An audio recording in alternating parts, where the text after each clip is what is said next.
요한복음 2장 13절에서부터 25절까지의 말씀 함께 한 목소리로 함께 봉독하도록 하겠습니다. 유대인의 유월절이 가까운지라 예수께서 예루살렘으로 올라가셨더니 성전 안에서 소와 양과 비둘기 파는 사람들과 돈 바꾸는 사람들이 앉아있는 것을 보시고 노끈으로 채찍을 만드사 양이나 소를 다 성전에서 내쫓으시고 돈 바꾸는 사람들의 돈을 쏟으시며 상을 엎으시고 비둘기 파는 사람들에게 이르시되 이것을 여기서 가져가라.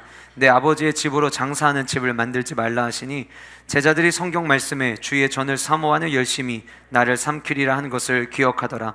이에 유대인들이 대답하여 예수께 말하기를 내가 이런 일을 행하니 무슨 표적을 우리에게 보이겠느냐.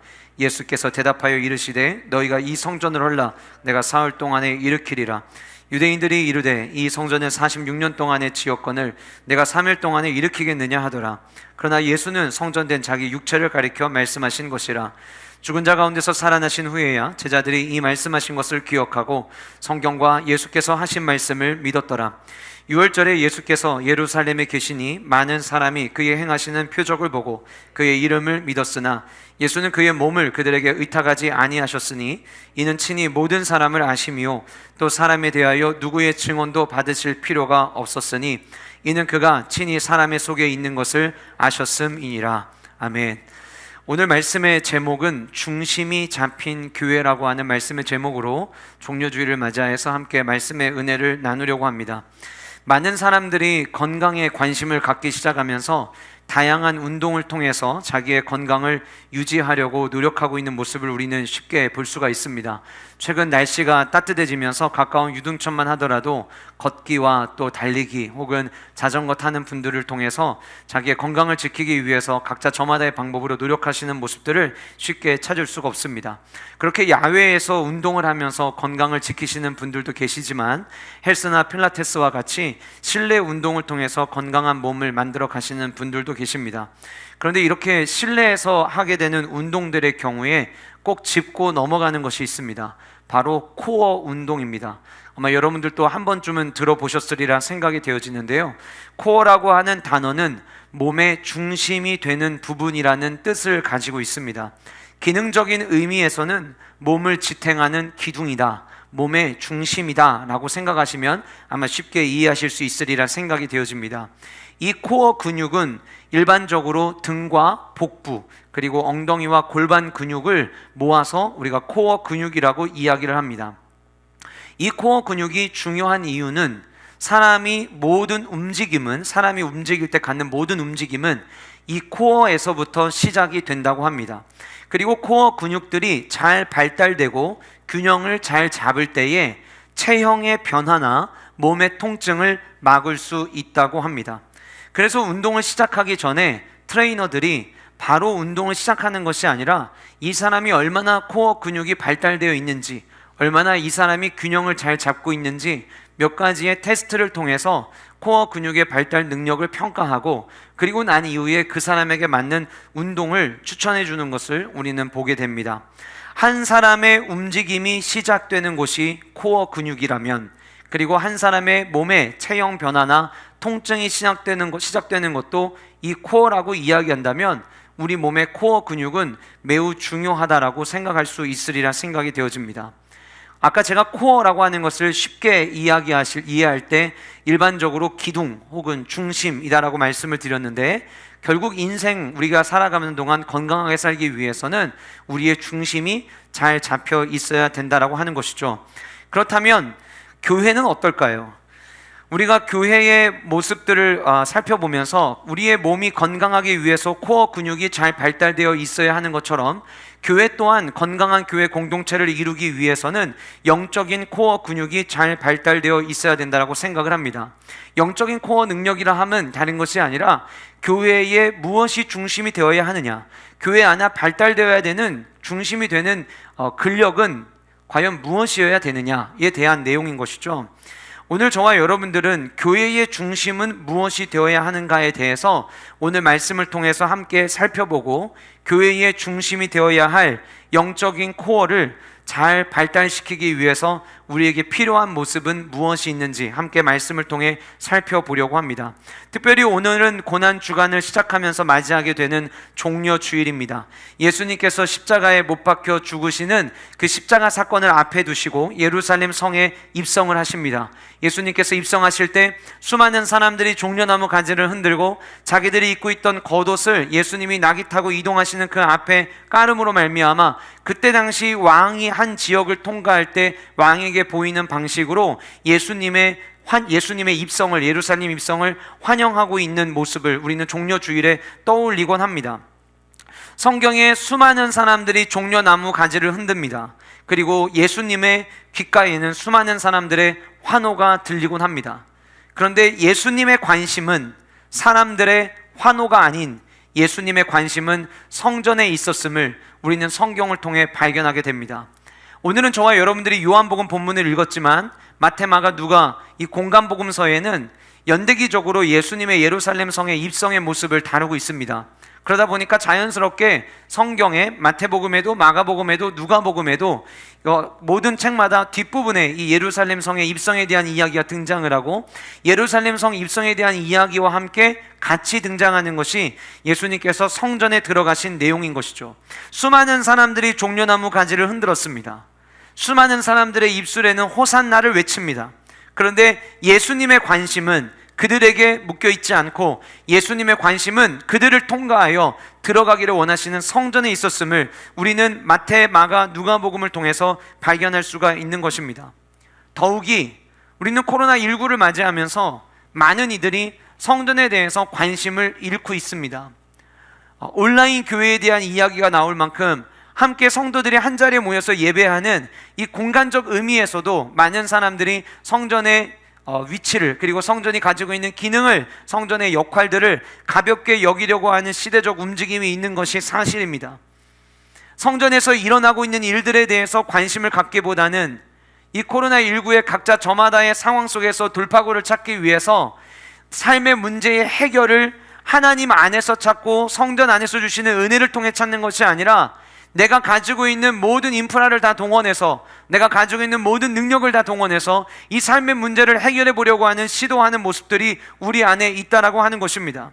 그러는 동안 성전이 중심이 되어야 될 성도의 삶의 모습들이 성전이 중심이 되지 아니하고 각자 저마다의 삶의 중심이 되어서 우리의 영적인 근육들이 흐트러지고 영적인 균형들이 뒤틀리고 우리의 삶 가운데 여러 가지 통증의 모습들이 나타나는 것을 우리는 마주하게 되고 있는 것입니다. 그래서 우리는 기억해야 됩니다. 성전의 중심은 무엇이며 우리는 무엇을 중심으로 여겨야 하는가? 오늘 이 말씀을 통해서 저와 여러분들이 이 성전의 중심을 함께 점검해 볼 수 있는 시간이 될 수 있기를 간절히 소원합니다. 다시 오늘 말씀으로 돌아와서 예루살렘 성전에 입성하시는 사건과 함께 주님의 여정은 바로 성전으로 이어집니다. 오늘 저와 여러분들이 읽은 요한복음 2장에는 예수님께서 예루살렘 성에 입성하시는 내용에 대한 호산나를 외치는 본문이 등장하지 않고 바로 예수님께서 성전에 올라가시는 모습이 이어지게 등장하는 것으로 나와 있지만, 사실상으로는 호산나를 외치는 모습 이후에 예수님께서 성전에 들어가시죠. 그러니까 제가 지금 여러분들에게 강조해서 말씀드리려고 하는 건 뭐냐면, 수많은 사람들의 환호를 받으신 예수님께서 그 수많은 사람들의 환호 이후에 어떤 모습을 보이셨는가에 대한 이야기를 하고 싶은 거예요. 성전에 입성하시는 예수님의 모습, 예루살렘 성에 입성하실 때 수많은 사람들의 모습은 주님을 높이고 환호하고 그 가운데서 함께 찬미하는 모습이었습니다. 그런데 성전에 들어가신 예수님의 모습은 분노에 가까운 모습이었습니다. 오늘 말씀해 보시면 14절 말씀에 성전 안에서 예수님께서 무엇인가를 보고 계십니다. 소와 양과 비둘기 파는 사람들, 그리고 돈 바꾸는 환전상 사람들을 주님께서는 보십니다. 제가 이 말씀을 묵상하면서 그때 당시 예수님의 모습이 어땠을까를 상상해 봤습니다. 그리고 예수님의 일생을 담은 영화나 혹은 종려주의를 상징하는 예수님의 영상을 만들어 놓은 많은 영상들, 클립들을 제가 보면서 예수님이 그때 당시에 감정은 어떠셨고 예수님의 모습이 어땠는지를 제가 머릿속에 그려봤습니다. 그런데 사실 영화로 만들어져 있는 영상들이나 예수님의 이 예루살렘 성에 입성하시고 또 성전에서 모든 잘못된 것들을 정리하시는 주님의 모습이 제 머릿속에 있는 것과 동일하고 또 가깝게 표현된 것들이 저는 별로 없었던 것 같아요. 그래서 머릿속에 상상을 하기 시작했습니다. 예수님이 어떠셨을까? 예수님이 성전에 들어가십니다. 성전의 뜰 안에 물건을 팔고 돈을 바꾸는 사람들을 주님은 보시기 시작합니다. 갑자기 주님의 맥박이 빨라집니다. 주님의 눈동자는 급하게 무엇인가를 찾는 듯이 마치 약간의 정신을 잃은 사람처럼, 마치 뭔가 정신줄을 놓은 사람처럼 뭔가 예수님이 모습 속에서 흥분된 모습을 발견하게 됩니다. 예수님은 급히 이곳저곳을 살피십니다. 그런데 주님이 찾는 무엇인가가 없으셨는지 한참을 찾으시다가 주님께서 어느 한 곳을 바라보시고 그곳을 향해 달려가십니다. 주님은 땅에 떨어져 있는 무엇인가를 손에 쥐게 됩니다. 다른 것이 아닌 노끈이었습니다. 원래 예수님은 채찍을 찾기를 원하셨습니다. 그런데 채찍이 눈에 보이지 않았어요. 주님은 너무나도 급한 나머지 노끈을 잡아서 그 노끈으로 자기의 손 안에서 급히 채찍을 만드십니다. 간이용 채찍을 만드신 것이죠. 그리고 주님은 자기 손에 들려진 그 노끈으로 만든 채찍을 가지고 소와 양을 내쫓기 시작을 하십니다. 소와 양을 다 내쫓으시고 난 이후에 주님은 손에 잡고 계시던 그 노끈을 땅에 내팽개치고 상 안에 있는 그 성전 안에 있는 수많은 상들을 뒤엎기 시작하십니다. 상 위에 있던 동전들은 예수님께서 손으로 전부 다 쓸어버리십니다. 곳곳에는 동전이 떨어지는 소리가 들립니다. 수많은 사람들은 예수님의 행동에 대해서 도대체 왜 이런 행동을 하는 것인지 이해가 되지 않는 듯한 반응을 보이면서 수많은 사람들은, 동전을 쌓았던 사람들은 예수님을 향해서 지금 뭐 하는 거냐고 소리치는 사람들이 있습니다. 예수님이 소와 양을 나가게 내쫓으실 때 소와 양의 모든 가축들의 울음소리들과 그 상전 안에 있었던 비둘기들이 날아다니는, 새가 날아다니는 소리 가운데 성전은 어쩌면 아수라장이었을 것입니다. 여러분들, 우리가 영화나 드라마에서 밥상을 엎는 거 보신 적 있으시죠? 여러분들 지금까지 사시면서 밥상 엎으신 거 몇 번 가정에서 경험해 보셨나요? 아마 경험해 보신 분도 계시겠지만 한 번도 경험해 보지 못하신 분들도 계실 겁니다. 저는 지금까지 살면서 한 번도 제 눈앞에서 밥상이 엎어지는 걸 본 적은 없습니다. 이 얘기는 상을 엎는다라고 하는 것은 극한 분노에서 나타나는 표현일 뿐이지 그렇게 일반적인 것이 아니라고 하는 겁니다. 그런데 그 사랑의 주님이시고 모든 이들을 품으셨던 그 예수님의 모습은, 오늘 성전에서 보여주고 있는 그 예수님의 모습은 마치 정신을 약간 잃은 사람처럼, 분노를 조절하지 못하는 것처럼 예수님은 그 성전 안에서 모든 자기의 감정을 전부 다 표출하고 계시는 모습을 우리는 성경을 통해 발견하게 됩니다. 예수님은 왜 이렇게 화를 참지 못하셨던 것일까요? 주님의 절규는 죄에 대한 분노이셨습니다. 단순히 감정 조절에 실패해서 주님의 모습이 드러난 것이 아니라 이 성전 안에서 노끈으로 채찍을 만드셔서 소와 양을 내쫓으시고 성전 안에 환전상들의 모든 상을 뒤엎으시는 이 예수님의 모습은 죄에 대한 분노이셨습니다. 단순한 화가 아니셨던 것입니다. 예수님의 예루살렘 입성, 공생의 기간 큰 마지막 연대기적 상황 속에서 등장을 하지만 오늘 요한복음은 예수님께서 예루살렘 성에 들어가셔서 하시는 성전 안에서 일어난 사건을 요한복음의 뒷부분이 아닌 요한복음 2장으로 가지고 옵니다.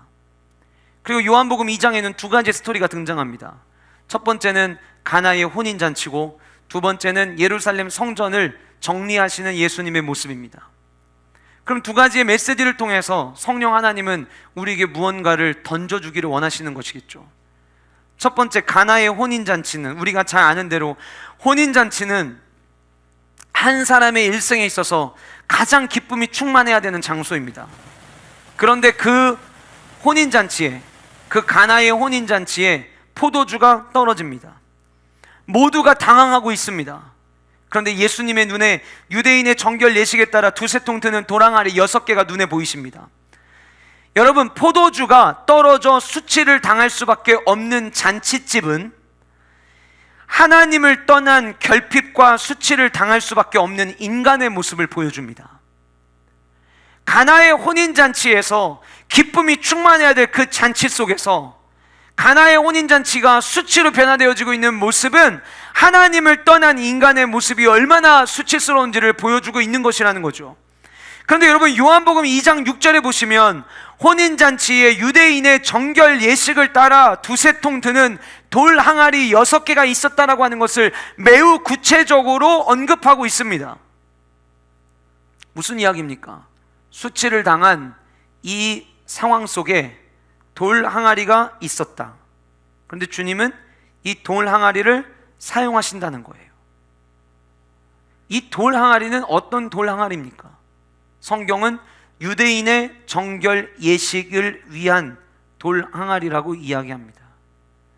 수치로 가득한 가나의 혼인잔치에 유대인의 정결 예식에 필요한 돌 항아리가 있습니다.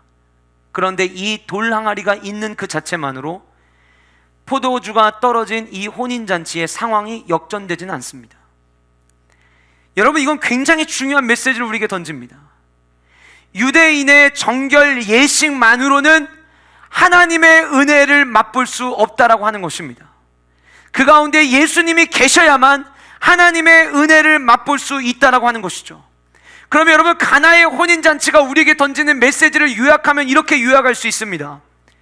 인생의 삶 가운데 수치가 가득한 곳에 주님이 계셔야만 삶의 역전이 일어난다라고 하는 것을 가나의 혼인잔치는 우리에게 이야기하는 것입니다. 그 다음에 등장하는 이야기가 예루살렘 성전을 정리하시는 내용입니다. 예루살렘 성전의 내용을 예수님이 예루살렘 성전의 모습을 정리하시는데 우리가 기억해야 될 중요한 코어가 있습니다. 철학이 있습니다. 사고가 있습니다. 바로 유대인들의 코어인데요, 유대인들의 중심에는 이런 생각을 가지고 있었습니다. 우리가 가지고 있는 정결 예식이라면, 우리가 지키고 있는 안식일이라면, 우리가 받은 할례라면, 우리의 삶 가운데 예배할 수 있는 성전이 있다면 우리의 삶에는 하나님의 은혜가 있을 거라고 하는 코어가, 정신이, 중심이 그들 안에 있었던 거예요. 가나의 혼인잔치에 유대인의 정결 예식을 위한 돌 항아리 6개를 언급을 했어요. 그리고 오늘 저와 여러분들이 읽은 13절 제일 처음 시작은 이렇게 시작합니다. 유대인의 유월절이 가까운지라. 유대인들에게 있어서는 자기들이 지키고 있는 정결 예식을 잘 지키면, 하나님이 우리에게 주신 안식일을 잘 지키면, 할례를 행하면, 그리고 성전에 나아가면 하나님께 나아갈 수 있다고 그들은 생각하고 있었는데, 예수님께서 그들이 가지고 있었던 그들의 코어를 가나의 혼인잔치에서 뒤엎으셨고, 그리고 예루살렘 성전에서 뒤엎기 시작을 하시는 겁니다. 예수님께서 왜 절규하셨느냐?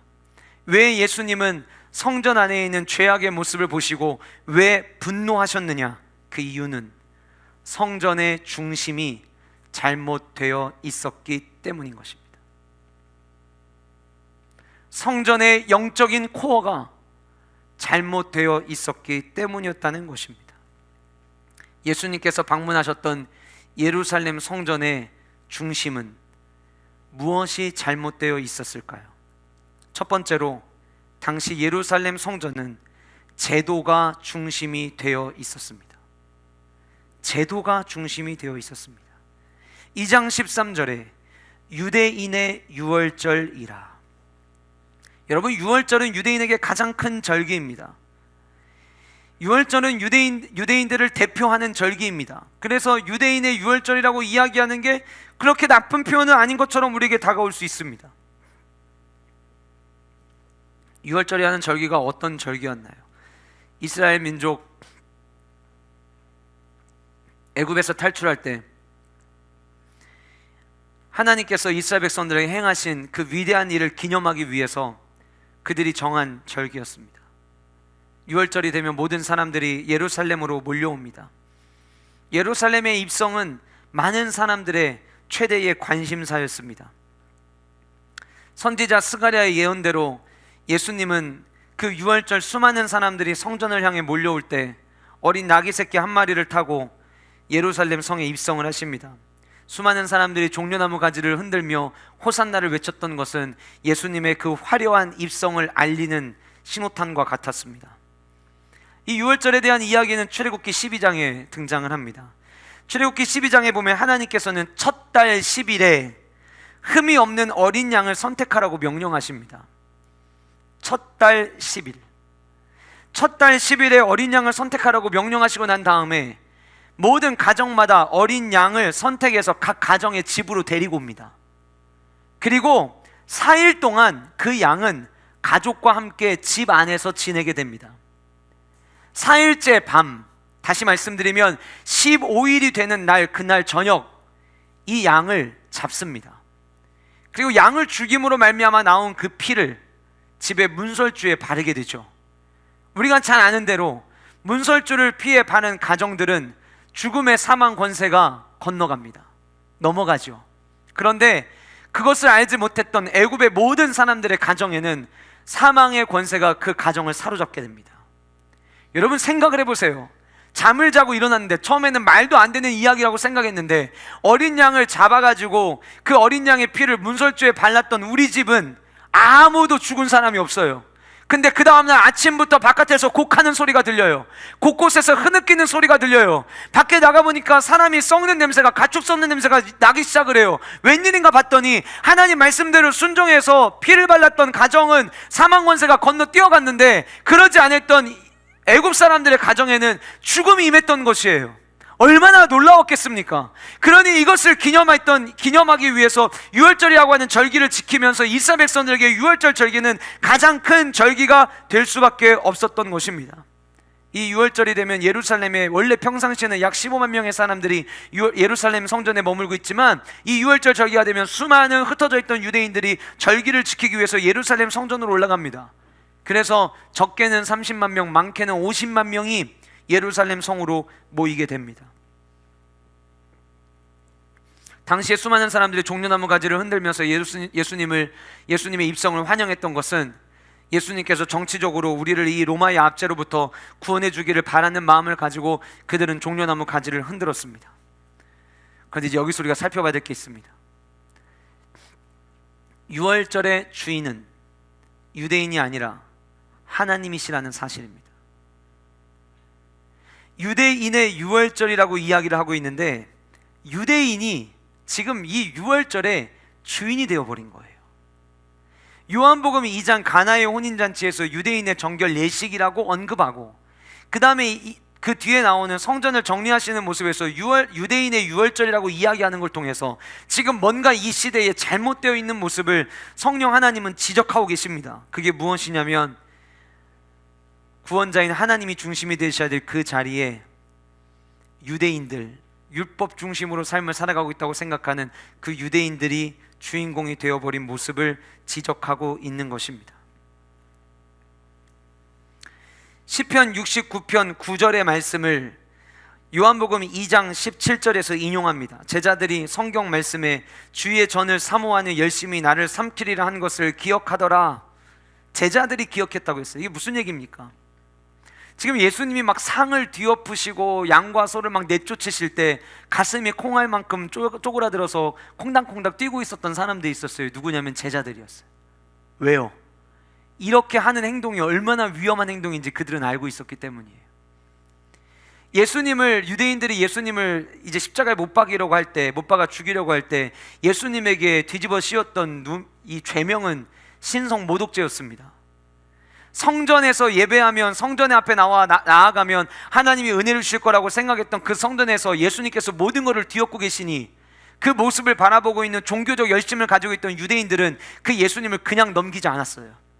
시편 69편 9절에 있는 그 말씀의 인용 그대로 지금 이제 유대인들은 예수님의 모습을 곱지 않은 시선으로 바라보면서 예수님에 대해서 예수님을 이제 십자가에 못 박아 죽여야겠구나라는 생각들이 그들 안에 싹트기 시작하는 거예요. 예수님의 제자들의 입장에서는 이런 거죠. 아니 도대체 성전이 뭐라고, 도대체 이 자리가 어떤 자리라고 생명까지 걸면서 이렇게 예루살렘 성전 안에 이 아수라장으로 만드시는 걸까 이해가 되지 않았을지도 몰라요. 그들의 생각에서는 도대체 성전이 뭐라고 생각했을지 몰라요. 그러나 예수님은 자기의 목숨을 걸면서라도 지켜야 되는 곳이 성전이었다는 사실을 저와 여러분들은 기억해야만 합니다. 코로나19를 지나면서 수많은 사람들이 교회가 뭐라고, 성전이 뭐라고, 예배하는 공간에 나가는 게 뭐라고 사람들은 이야기할지 몰라요. 근데 사랑하는 여러분, 예수님은 그 성전을 목숨 내버리시면서까지 지키셨습니다.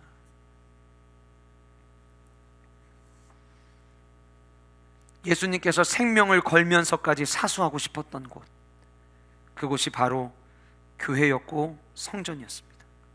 그런데 당시 성전은 자기들이 중심이 돼서 제도에 의해서 절기가 되었으니 예루살렘 성전에 올라가야지 라고 생각했던 제도에 갇혀있는 자들이 모여있는 곳이 되었던 것이에요.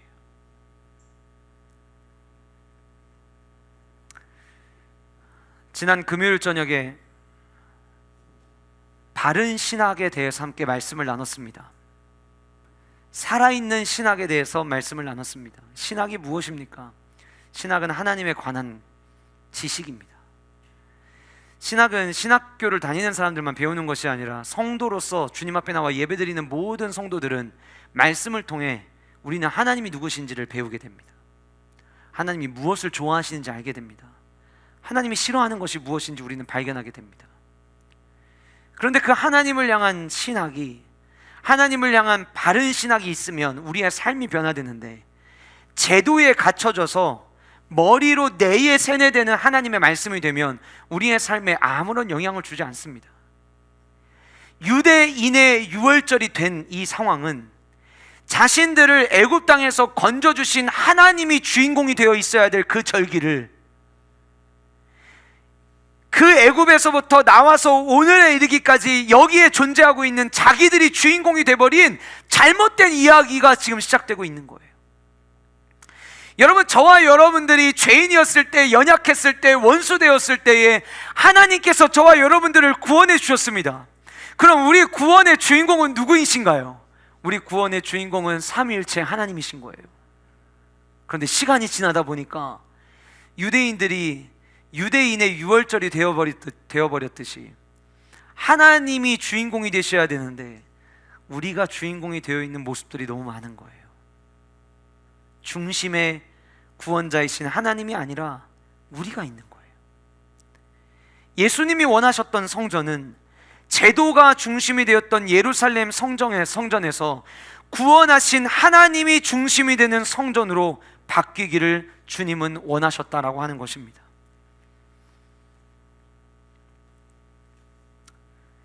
이번 주 금요일 저녁에 성금요일을 맞이해서 우리는 성찬식을 하게 됩니다.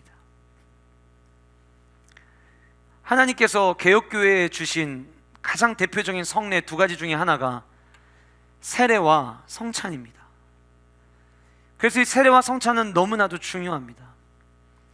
여러분들 기억하실 텐데 우리 교회가 고난주간을 맞이하면 항상 대성산 기도원에서 성금요일 예배를 드렸던 때가 있습니다. 그 성금요일이 되면 어떤 때에는 한 번은 우리 장로님들께서 예수님이 십자가를 짊어지시기까지 마지막 던지셨던 그 7마디의 말씀들을 가지고 판에다가 내용과 사파를 넣어서 코스마다 장로님들이 설명하셨던 때도 있었습니다. 혹은 모든 성도님들이 대성산 기도원 주차장에 모여가지고 십자가 하나를 몇 명의 성도님들이 같이 들고 모든 성도님들은 종이컵에 촛불에 불을 켜고 그 십자가의 행렬을 뒤따랐던 적도 있습니다. 때로는 그 성금요일 예배에 그 대성산 한 가운데다가 관을 갖다 놓고 그 관 안에 우리가 들어가서 내가 들어갔어야 될 그 자리에 주님이 죽으셨음을 묵상하는 시간을 가졌던 적도 있습니다. 그러다가 한 3년 전부터 대성산 기도원에서 성금요일을 예배드리던 그 장소를 우리 교회 본당으로 옮겨서 드리고 있습니다. 그렇게 교회에서 성금요일 예배를 드리게 됐던 계기는 혹여 대성산 기도원으로 오고 싶으나 차편이 없어서 못 오는 성도님들이 있으면 안 되겠다라는 생각에 성금요일 예배만큼은 모든 성도들이 함께 해야 된다는 생각 때문에 교회에서 성금요일 예배를 드리기 시작했습니다. 작년에 그리고 재작년에 의도한 것은 아닌데 성금요일 예배가 끝나고 난 이후에 제가 제 노트에다가 적어 놓았던 글을 보게 되었습니다. 오늘은 성금요일이었다. 주님의 십자가를 함께 기억해야 되는 날이었다. 주님은 우리 교회를 바라보시면서 얼마나 마음이 아프셨을까. 주님의 십자가를 기억해야 될 성금요일 예배조차 주님의 십자가를 기념하지 못한다면 우리는 과연 십자가를 사랑하는 성도라 말할 수 있을까? 작년과 재작년 성금요일 예배에 주님이 만약 이 자리에 오셨더라면 굉장히 마음 아파하셨을 것 같았어요. 여러분, 우리 가운데 바쁘지 않은 사람 누가 있겠습니까? 우리 안에 중요한 일 없는 사람 누가 있겠습니까? 우리 안에 때로는 육체적으로 연약함을 가지지 않는 사람 누가 있겠습니까? 여러분, 만약에 금요일 저녁에 어느 누군가가 여러분에게 전화가 걸려왔다고 한번 생각해 봅시다. 그런데 그 전화기 너머로 누군가가 지금 당신 때문에 피 흘리고 있습니다 라고 전화가 걸려온다면 여러분들은 어떻게 하시겠습니까? 여전히 모른 척 하실 수 있겠습니까? 언젠가부터 교회가 제도화되기 시작했어요. 고난주간도 제도화, 성금요일 예배도 나갈 수 있는 사람들이 나가는 하나의 제도화. 우리를 구원하신 그 주님의 유월절이 되어야 하는데 유대인들의 유월절이 되었고 나의 유월절이 되었고 나의 성금요일이 되었고 나의 고난주일이 되었고,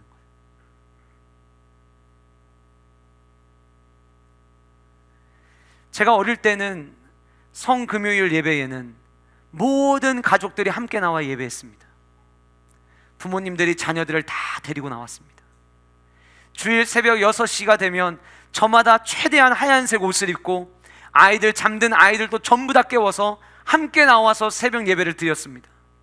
지금은 LED 초를 가지고 우리가 예배하지만 예전에는 진짜 초를 가지고 나와서 예배를 드려서 때로는 그 예배를 드리다가 곳곳에서 종이컵이 타는 냄새가 나기도 했고 때로는 앞에 앉으신 분의 머리털을 그을리는 냄새가 날 때도 있었습니다.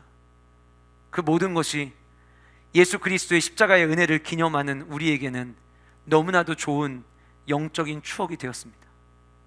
그런데 언젠가부터 주일 새벽에 그 주님의 부활의 기쁨을 함께 경험하고 고백하는 그 자리에서 성도들이 보이지 않습니다. 나를 위해 예수님이 십자가에 찢겨 죽으셨고 나를 위해 피를 흘려주셨고 주님께서는 성찬을 통해서 나를 기념하라 말씀하시는데 주님의 그 보혈을, 주님의 그 살을 기념하는 자들이 가면 갈수록 어디에 숨어 있는지 찾기가 힘든 시대가 되었습니다. 누구를 위해 흘리신 피였고 누구를 위해 찢기신 살이었습니까? 모든 절기가 저와 여러분들에게 제도가 되어지면 그 순간 그 신학은 죽어버린 신학이 됩니다. 모든 교회 안의 절기와 모든 예배가 우리 안에 제도가 되는 순간 그때부터 구원자 하나님이 우리의 삶의 중심이 되는 것이 아니라 내가 중심이 되어버리는 삶이 되어지는 거예요. 사랑하는 성도 여러분, 종려주의를 맞이해서 우리가 꿈꿔야 될 우리의 모습이 무엇인가를 우리가 함께 점검하기를 원합니다. 저는 우리 교회의 중심이 제도가 아닌 우리를 구원하신 하나님이 중심이 되는 은혜가 있기를 원합니다. 금요일 저녁 분주하고 바쁘시겠지만 육체적으로 피곤하시다면 금요일에 일부러 낮잠을 주무신다 하는 있더라도 저녁에 함께 나오십시오. 자녀들 다 데리고 나오십시오.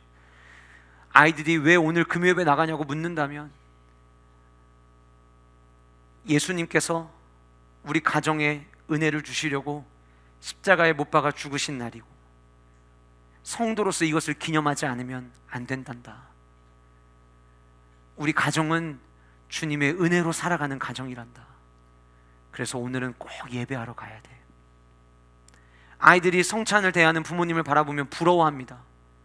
왜 어른들만 먹냐고 아이들에게 이야기해 주셔야죠. 너도 나중에 너의 신앙을 고백하렴. 나를 위해 찢기신 살이라고, 나를 위해 흘리신 주님의 피라고, 너도 고백하는 그 날을 나는 네가 맞이했으면 좋겠다고 아이들에게 들려주셔야 되지 않겠습니까? 아이들의 모습에 우리 부모님의 모습은 바쁘면 십자가를 기념하지 않아도 되고, 분주하면 주님을 기념하는 그 자리에 나가도 되지 않는 모습의 모습을 우리가 자녀들에게 보여주지 않기를 원합니다. 한 주간 동안 고난주간 특별 새벽기도가 진행됩니다. 주님을 사랑하십니까? 여러분, 교회를 사랑하십니까? 그러면 주님의 몸된 교회와 함께 주님의 고난에 함께 동참하는 다음 한 주간이 되시기를 주님의 이름으로 축복합니다. 단순히 교회 안에 더 많은 사람들이 모여서 성전을 가득 채우고 예배하는 그야말로 명장면을 한번 보기 위해서 드리는 메시지가 아닙니다. 우리가 정말 주님을 사랑한다면, 우리가 정말 주님의 은혜를 깊이 고백하고 있다면, 혹 지금까지 나의 삶이 제도가 중심이 되어 있었는데 오늘 이 말씀을 통해서 제도가 중심이 아닌 나를 구원하신 그 구원자 하나님이 중심이 되기를 원하신다면, 우리 함께 나와서 주님의 그 고난에 동참하고 주님의 그 십자가에 찢기신 살과 피를 기념할 수 있는 은혜가 저와 여러분들 안에 있기를 주님의 이름으로 축복합니다. 두 번째로, 주님께서 예루살렘 성전에 들어가셔서 분노하셨던 그들의 죄의 모습은 그들의 모습 가운데 이익을 추구하는 성도가 성전의 중심이 되어 있는 모습 때문이었습니다. 이익을 추구하는 성도.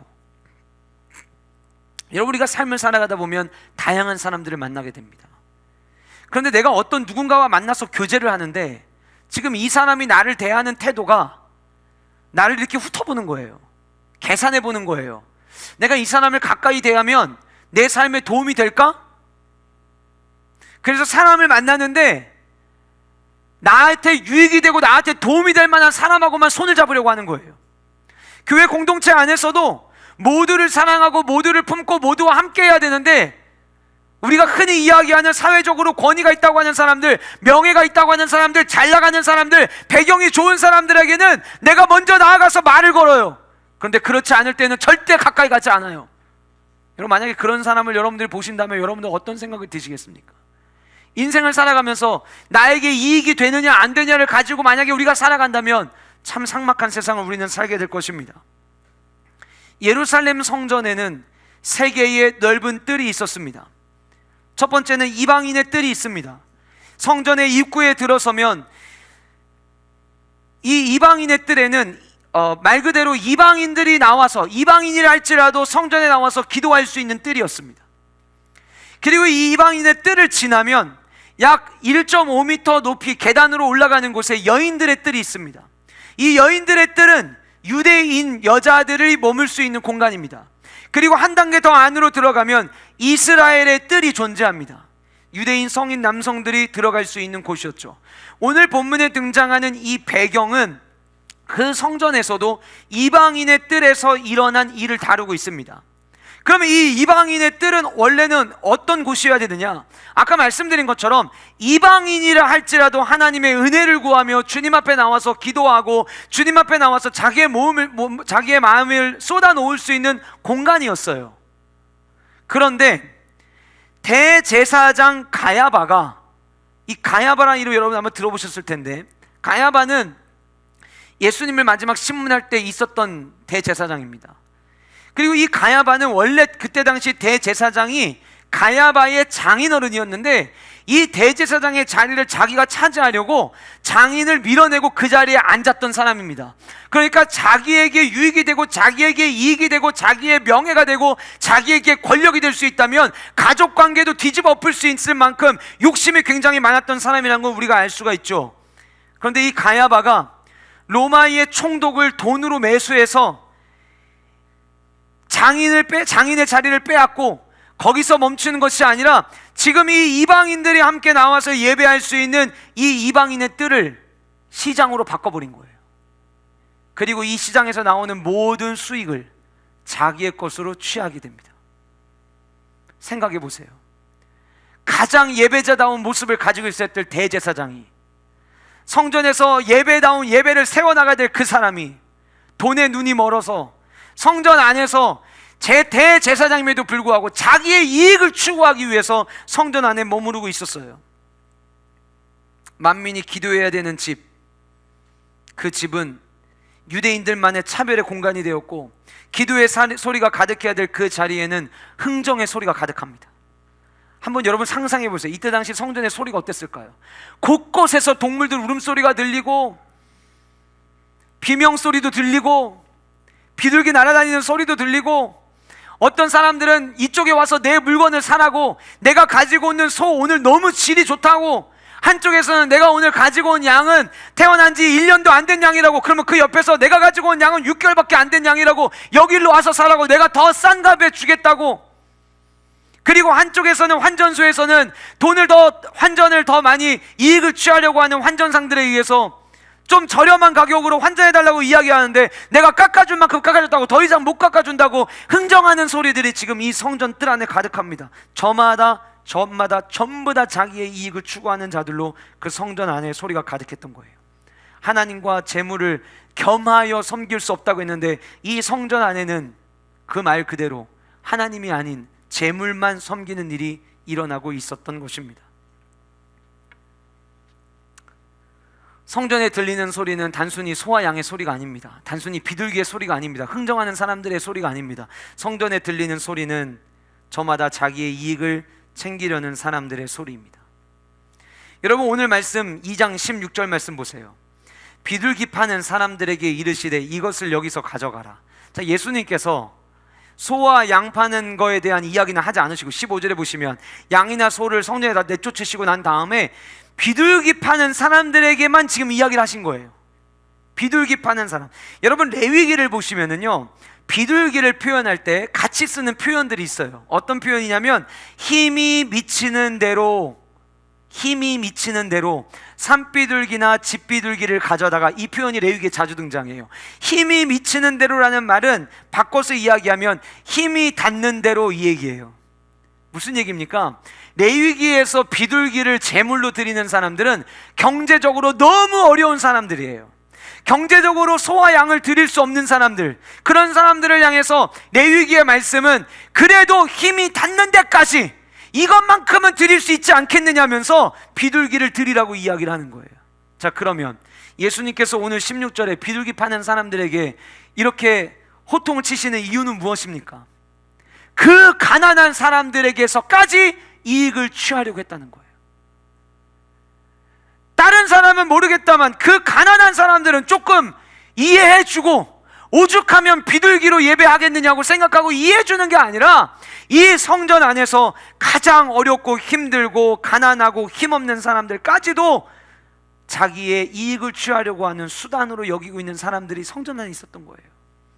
소와 양 파는 사람들이 문제가 없는 게 아니라 비둘기 파는 사람들, 주님의 눈에는 해도 너무한 인간들로 눈에 보여졌던 거죠. 그래서 주님은 분노하십니다. 여러분, 15절 말씀을 다시 한번 보실 텐데, 15절에 예수님께서는 물건 파는 자들을 내쫓지 않으십니다. 잘 보세요, 여러분. 15절, 노끈으로 채찍을 만드사 양이나 소를 다 성전에서 내쫓으셨다라고 기록하고 있어요. 양이나 소 파는 자를 내쫓으신 게 아니에요. 양이나 소를 내쫓으셨어요. 양, 소, 가축 전부 다 뭡니까? 재물입니다. 재물은 그럼 뭡니까? 재물은 제사를 드릴 때에 반드시 있어야 되는 것입니다. 재물이 없으면 제사를 드릴 수가 없어요. 자, 그런데 예수님께서 소와 양을 파는 사람들 만약에 내쫓으시고 소와 양이 남아있다면 지금 성전 안에는 재물이 남아있는 거죠. 근데 예수님은 재물을 내쫓으셨어요. 자, 그러면 제사를 드리려면 재물이 있어야 되는데 재물이 없어졌어요. 그러면 이 성전 제사 드릴 수 있습니까? 없습니다. 자, 성전은 제사를 드리기 위해 존재하는데 제사를 드릴 수 없으면 성전으로서의 기능은 과연 있는 걸까요? 없는 겁니다. 제가 아까 여러분들에게 출애굽기 12장 말씀을 말씀드렸는데, 첫 달 10일이 되면 양을 각 가정으로 데리고 와서 4일 동안 양과 함께 머뭅니다. 그리고 14일째 날 저녁에 양을 잡고 15일째 날 유월절을 맞이합니다. 연대기적 순으로 계산을 해보면 예수님께서 성전에 들어가신 날이 10일째 되는 날입니다. 그리고 그때부터 예수님은 예루살렘 성전에서, 예루살렘 안에서 4일의 시간을 보내십니다. 그리고 주님이 십자가에 못 박히시기 위해 피 흘리십니다.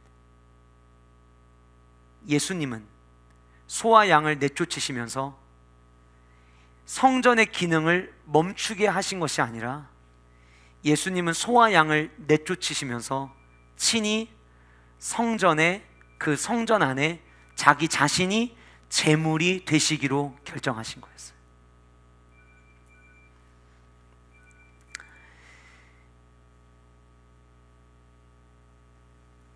오늘 그리고 나서 16절 말씀에 이것을 여기서 가져가라, 내 아버지의 집으로 장사하는 집으로 만들지 말라. 본인 스스로가 제물이 되기로 결정하시고 다시 성전을 세우기를 주님은 원하시는 것입니다. 여러분, 스가랴 14장 21절 말씀을 제가 읽어드릴 텐데 한번 잘 들어보세요.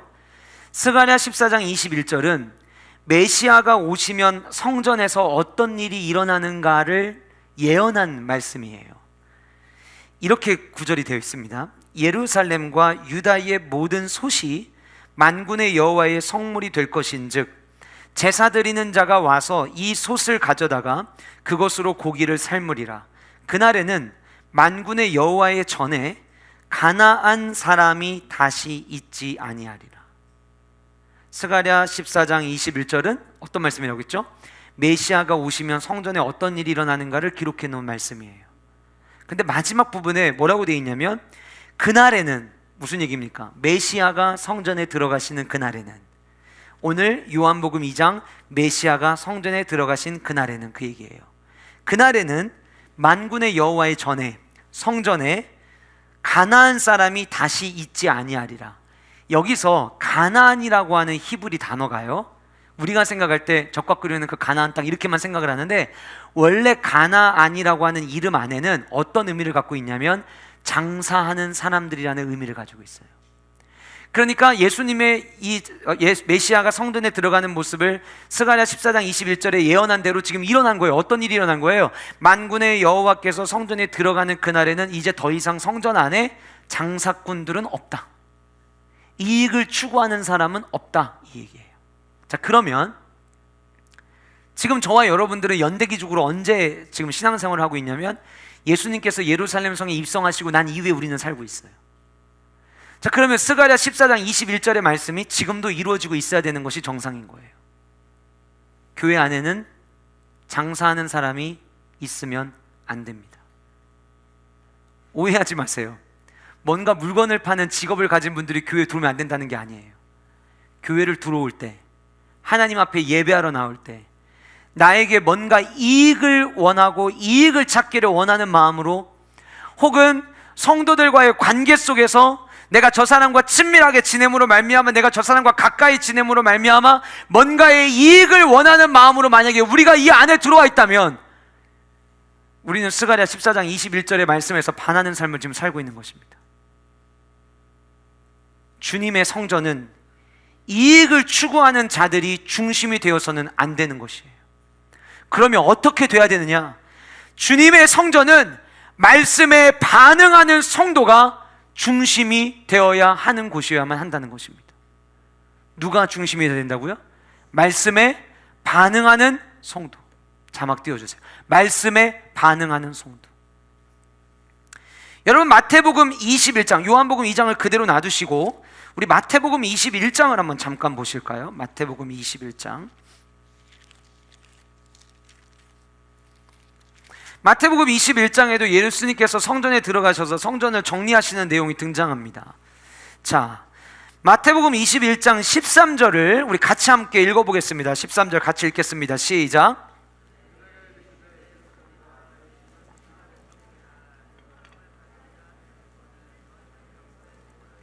자, 예수님께서 성전에서 장사하는 사람들 소와 양 다 내쫓으시고 말씀하시기를 내 집은 기도하는 집이라 일컬음을 받으리라. 너희가 어떻게 이 성전을 강도의 소굴로 만들 수 있느냐라고 주님이 말씀을 하셨어요. 근데 그 말씀을 하시고 난 다음에 14절 보세요. 14절. 맹인과 저는 자들이, 자, 맹인과 저는 자의 볼펜 있으신 분들은 동그라미든 밑줄이든 좀 표시 좀 해주세요.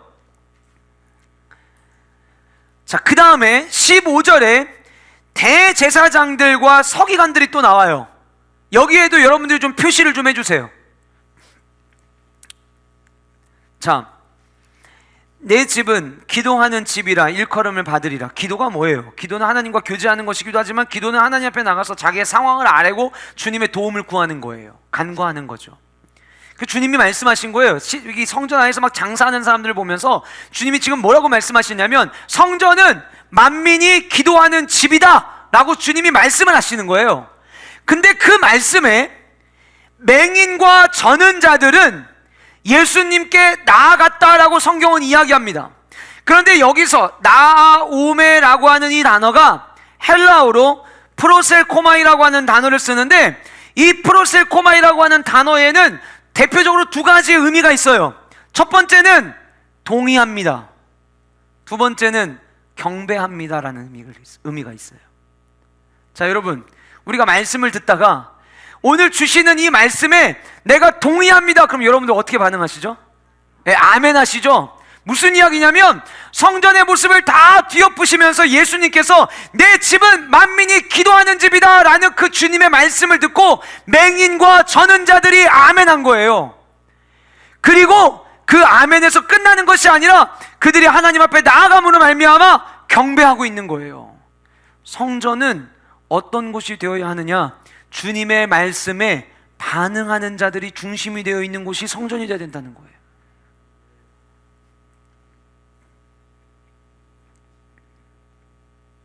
여러분, 지난주 주일날 난예배 시간에 담임 목사님께서 성전은 만민이 기도하는 집이다라는 이야기를 하셨어요.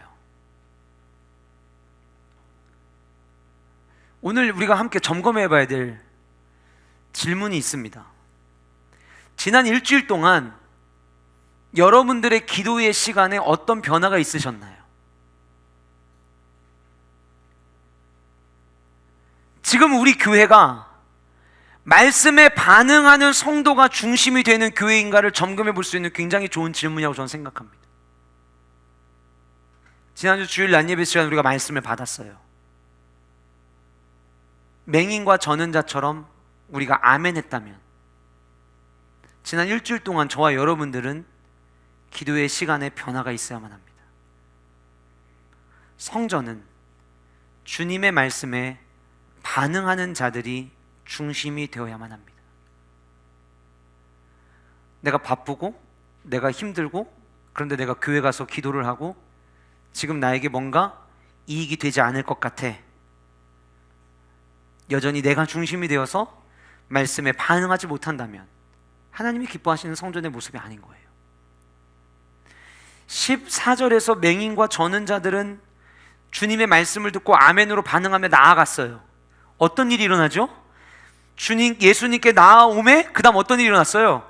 고쳐주시니 하나님 말씀에 반응할 때 하나님의 일하심이 시작되는 줄 믿으시기 바랍니다. 하나님의 말씀에 아멘하고 내가 주님 앞에 반응하며 나아갈 때 하나님의 역사가 시작되는 줄 믿으시기 바랍니다. 이것이 우리에게 필요한 거예요. 교회는 어떤 곳이냐? 말씀대로 순종하며 아멘하며 나아갈 때에 하나님의 일하심과 살아계심을 경험하는 곳. 그런데 여러분 보세요. 15절의 대제사장들과 서기관은 어떻게 반응을 하고 있습니까? 예수님께서 하시는 이상한 일과 무슨 얘기예요? 지금 여기 성경에는 이상한 일과 또 성전에서 소리질러 호산나 다윗의 자손이여 하는 어린이들을 보고 노하여, 무슨 얘기입니까? 하나님의 말씀에 반응하는 자들을 보고 화가 나는 거예요. 저렇게 말씀을 전할 때에 다 같이 반응을 안 하려면 안 해야지, 반응하는 사람들이 있어갖고 괜히 반응 안 하는 사람들이 불편해진다니까? 노하고 있는 거예요. 어린 아이들이 말씀에 반응하는데 왜 반응하냐고 이야기하는 거예요. 예수님을 향해서는 이상한 일을 하고 있다고 이야기하는 거예요. 이익을 추구하는 성도의 입장에서는 하나님의 말씀대로 일어나는 일이 이상한 일입니다. 이해가 안 돼요. 왜 이렇게 해야 되느냐고 불평불만이 내 안에서 쏟아져 나와요.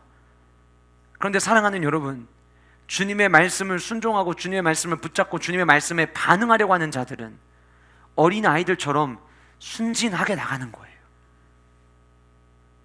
말씀이 그렇다면 그런 줄 알고 받는 거예요. 제가 지난주 금요일에 말씀 전하면서 이런 이야기를 드렸어요. 우리 교회는 대한예수교 장로교 합동측 교단입니다. 한국 교회에 많은 교단들이 있지만 가장 보수적인 교단이라고 이야기하는 교회예요. 그럼 여러분들은 이런 생각을 하시겠죠. 나는 가장 보수적이고 가장 성경 중심적인 교회를 나는 다니고 있어. 여러분, 보수주의 성경신학과 자유주의 성경신학에 대한 이야기를 들어보셨죠? 보수주의와 자유주의를 어떻게 나누느냐? 보수주의는요, 모든 말씀은 하나님의 말씀이다라고 믿어요. 자유주의는 하나님의 성경에 하나님의 말씀이 포함되어 있다고 믿어요. 그게 보수와 자유의 차이예요. 다시 말씀드릴게요. 보수주의는 성경에 나와 있는 모든 말씀을 하나님의 말씀으로 믿어요. 그것이 우리 교회가 추구하는 노선이에요. 신앙의 노선이고, 그것을 우리는 보수주의 신학이라고 이야기하고 개혁주의 노선이라고 이야기를 해요. 근데 자유주의 신학자들은 성경에 많은 이야기가 있는데 이 가운데 하나님의 말씀이 포함되어 있다고 이야기를 해요. 자, 그러면 어떤 현상이 나타나냐면 성경 안에서 어떤 거는 하나님의 말씀이 되고 어떤 거는 하나님의 말씀이 아닌 게 돼버려요. 문제는 자유주의 신학자들이 자기들끼리 서로 싸워요. 한쪽에서는 이게 하나님의 말씀이다, 한쪽에서는 이건 하나님의 말씀이 아니다. 그래서 이거는 우리가 자유롭게 해석해도 된다, 아니다, 이거는 자유롭게 해석하면 안 된다. 우리가 함께 신앙생활하죠. 우리가 하나님 말씀을 받죠. 어떤 때는 그 말씀이 나에게 주시는 말씀 같아요. 또 어떤 때는 그 말씀이 하나님 말씀이 아닌 것처럼 느껴져요. 그러면 교회는 대한예수교 장로교 합동측 보수주의 교회를 여러분들이 다니고 계신다 할지라도 여러분들은 자유주의 신학을 따르시는 거예요. 그럼 보수주의와 자유의 가장 큰 차이가 뭘까요?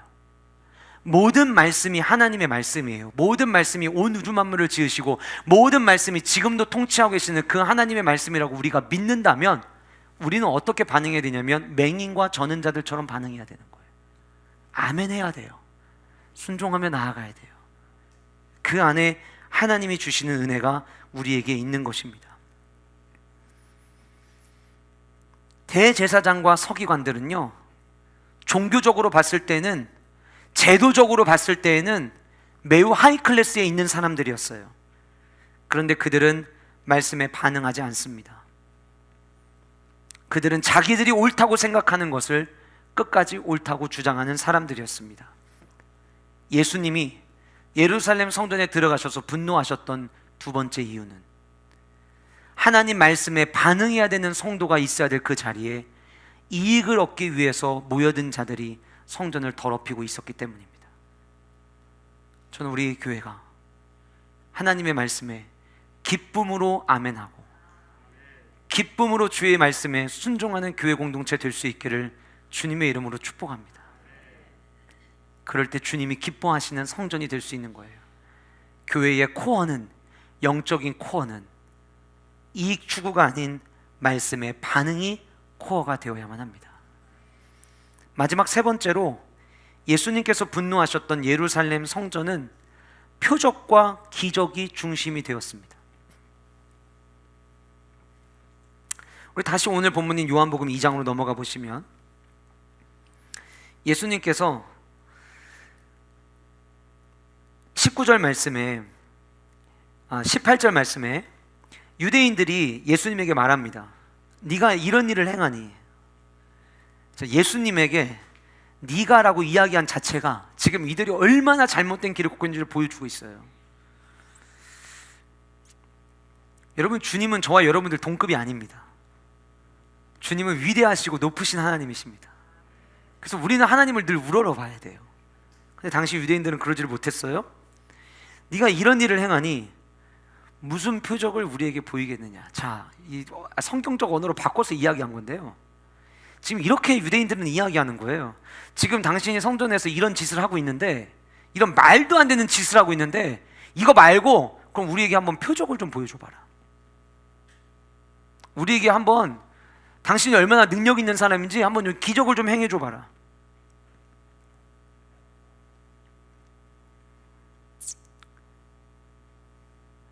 예수님을 향해서 왜 이렇게 소란 떠는 거야? 왜 이렇게 시끄러운 거야? 우리가 지금 성전에 절기 지키기 위해서 올라온 게 어딘데 왜 이렇게 뒤집어 엎고 난리를 피는 거야? 그렇게 우리한테 이야기할 거면 말만 그렇게 하지 말고 표적을 좀 보여줘봐, 이렇게 외치는 거예요. 주님, 성전이 만민이 기도하는 집이라고 이야기하면서 왜 자꾸 교회 나와서 기도하게 만드시는 거예요? 왜 이렇게 자꾸 말씀 들으면서 불편하게 만드시는 거예요? 알겠습니다. 표적을 좀 한번 보여줘 보세요. 기적을 좀 보여줘 보세요. 지금 우리 가정 상황 주님 아시죠? 좀 기적을 좀 행해줘 보세요. 이런 것 좀 해보시고 뭔가 얘기를 좀 하자고요. 왜 이런 표적과 기적은 아무것도 보이지 않으면서 말도 안 되는 일을 지금 행하고 계십니까? 그게 지금 유대인들의 이야기였던 거예요. 성전의 중심이 그저 표적으로, 그저 기적으로 가득 차기를 그들은 원했던 것입니다. 여러분, 23절부터의 말씀을 우리는 잘 기억해야 돼요. 6월절에 예수께서 예루살렘에 계시니 많은 사람이 그의 행하시는 표적을 보고 그의 이름을 믿었으나, 믿었다고 이야기 나와요. 자, 그러면 진짜 믿었는지 한번 볼까요?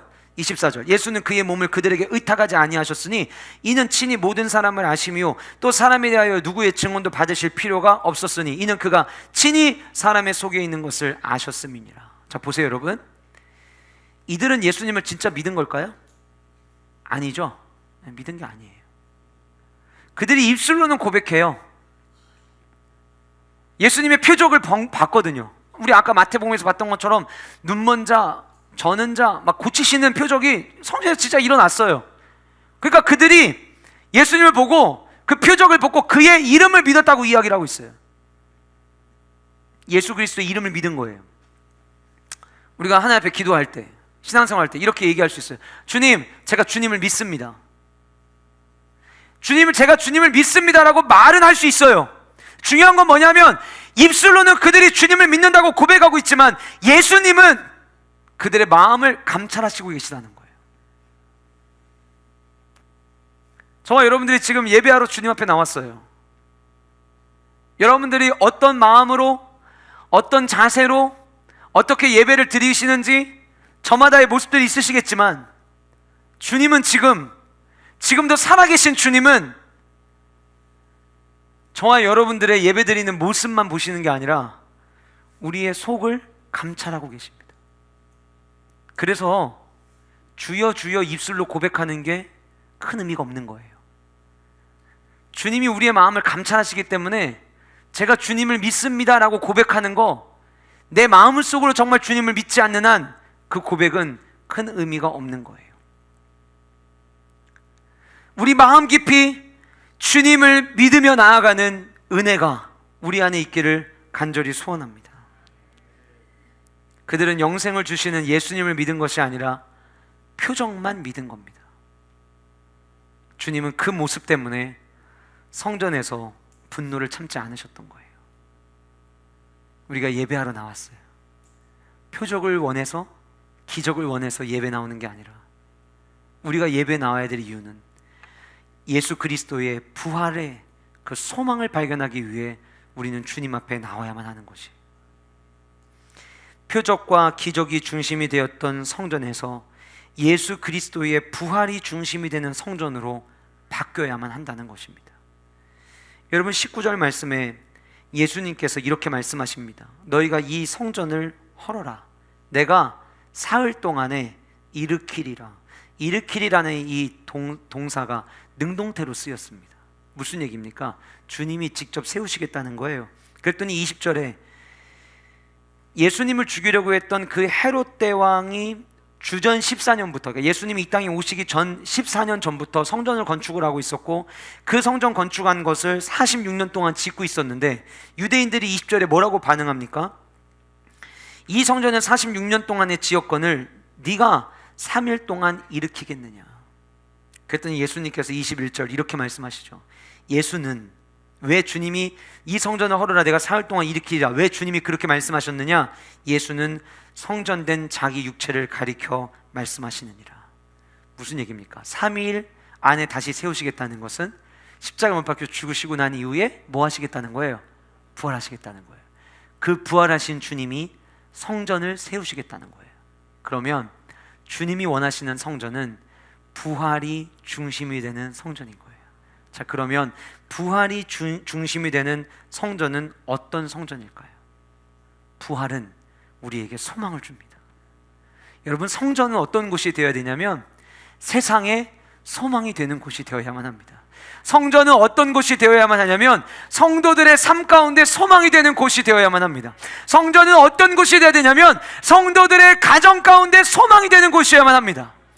그래서 예루살렘을 위하여 울고 예루살렘의 평안을 위하여 기도하는 것이고, 성전 안에 나올 때마다 소망을 발견하고 성전 안에 나와서 예배할 때마다 하나님이 주시는 그 은혜가 쓰러지고 절망하고 넘어진 나를 일으켜 세우는 것을 경험하는 공간이 되어야만 하는 것이에요. 저는 우리 교회가 그런 교회 되기를 원합니다.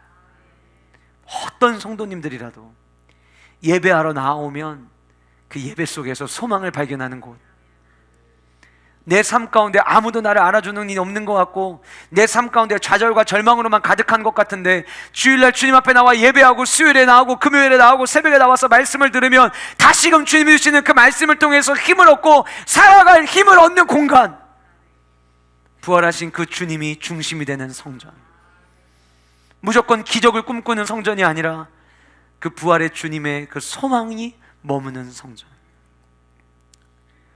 저는 우리 교회가 그리고 주님이 오실 때, 주님이 방문하실 때 주님이 기뻐하시는 그런 성전 될 수 있기를 주님의 이름으로 축복합니다.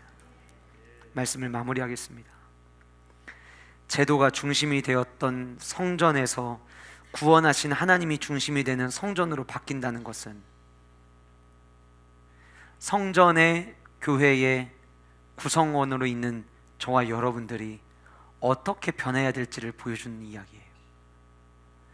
내 안에 나도 모르게 제도적으로 오늘은 주일이니 교회 가는 날 제도, 다음 주는 부활주일이니까 그 제도에 의해서 헌금 드리는 주일, 우리의 삶 가운데 이렇게 하나하나둘 제도가 되어서 생명력을 잃은 성도의 모습이 아닌 저와 여러분들의 삶 가운데 내가 중심이 아닌 나를 구원하신 하나님이 중심이 되는 성도의 삶이 되시기를 주님의 이름으로 축복합니다.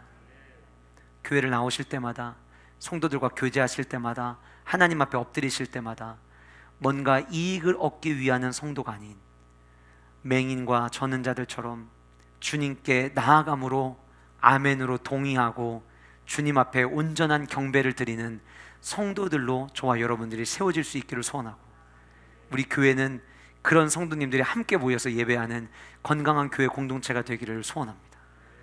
표적과 기적을 구하는 성도가 아닌 예수 그리스도의 부활을 소망으로 끝까지 붙잡고, 다음 한 주간 동안 우리가 고난주간 새벽 예배를 드리면서 예수님의 십자가를 생각할 때 슬퍼하고 얼마나 아프셨을까 눈물 흘리는 것이 목적이 아니라 그 고난주간 이후에 있는 그 부활의 주님을 기쁨으로 맞이하기 위하여 함께 준비하는 한 주간이 될 수 있기를 주님의 이름으로 축복합니다. 코어의 근육이 잘 발달되어 있으면 우리 모든 움직임의 시작이 그 코어 근육에서부터 시작되고, 그 코어의 근육이 잘 발달되어 있을 때 몸에 균형이 잡히고 통증 없는 삶을 살아갈 수 있다고 제가 말씀드렸습니다. 저와 여러분들의 신앙의 건강함은 결국 그 사람이 몸이 얼마나 균형 잡고 있는가 드러나게 되어 있습니다. 고난주간 나는 어디에 머무를 것인가? 다음 한 주간 동안 여러분들은 어디에 머무르시겠습니까? 여전히 세상은 바쁘게 돌아갈 거예요. 우리가 고난주간을 맞이한다고 갑자기 여러분들의 삶이 내일부터 한가해지지 않으실 거예요. 그러나 평소보다 일찍 잠을 들어서라도 저녁에 TV 보던 것들 다 끊으시고, 여러분들 오늘 각 파이랜드에서 자녀들이 아마 집에 가면은 코팅해 온 거 종이 하나씩 있을 거예요. A4 용지에. 고난주간 맞이해서 TV에다가 앞에다가 붙여놓으시도록 A4 용지로 아마 애들이 가지고 올 거예요. 그럼 그거를 TV 한가운데 붙이세요. 한 주간 동안 여러분들 안에 A4가 붙여 있음에도 불구하고 모든 TV를 볼 수 있는 능력이 생기기를 원하지는 않습니다. 한 주간 동안 여러분들 미디어 금식하시면서 그 미디어를 안 보는 그 시간에 주님과 더 컨택하시는 귀한 시간이 되시기를 원하고, 그래서 일찍 잠드시고 새벽에 함께 나오셔서 기도하시고, 성금요일 예배 자녀들 같이 나와서 주님이 우리를 위해 찢기신 그 살과 피를 함께 기념하고, 또 돌아오는 주일 새벽 함께 이 자리에서 마치 마지막 주님 오시는 날 신부가 신랑을 준비하듯 흰색 옷을 입고 주님 앞에 나와 함께 예배하는 귀한 은혜가 저와 여러분들 가운데 있기를 주님의 이름으로 축복합니다. 고난주간이 시작되었습니다. 주님의 은혜가 가득한 한 주간이 되시기를 주님의 이름으로 축복합니다. 기도하시겠습니다. 이 절 함께 주신 말씀 가지고 기도하실 때, 하나님, 나의 삶이 구원하신 하나님이 중심이 되게 하여 주옵소서. 나의 삶이 하나님 말씀에 반응하는 성도의 모습이 있게 하여 주옵소서. 예수 그리스도의 부활 안에 소망을 발견하는 성도로 살아갈 수 있는 은혜를 허락하여 주시고, 주님, 힘들고 지치겠지만, 피곤하겠지만 다음 한 주간 주님의 그 십자가의 고난에 동참하는 우리 모든 가족들이 되게 하시고, 함께 새벽에 나와 하나님 우리가 새벽을 깨우며 또 성금요일 예배 통하여서 주님이 주신 그 은혜를, 예수 그리스도의 그 피 흘리심을, 찢기신 살을 함께 기념할 수 있는 우리 모두 교회 공동체 될 수 있도록 은혜 허락해 달라고 이 시간 우리 간절한 마음으로 주여 한 번 부르짖고 함께 기도하며 나가도록 하겠습니다. 기도합시다.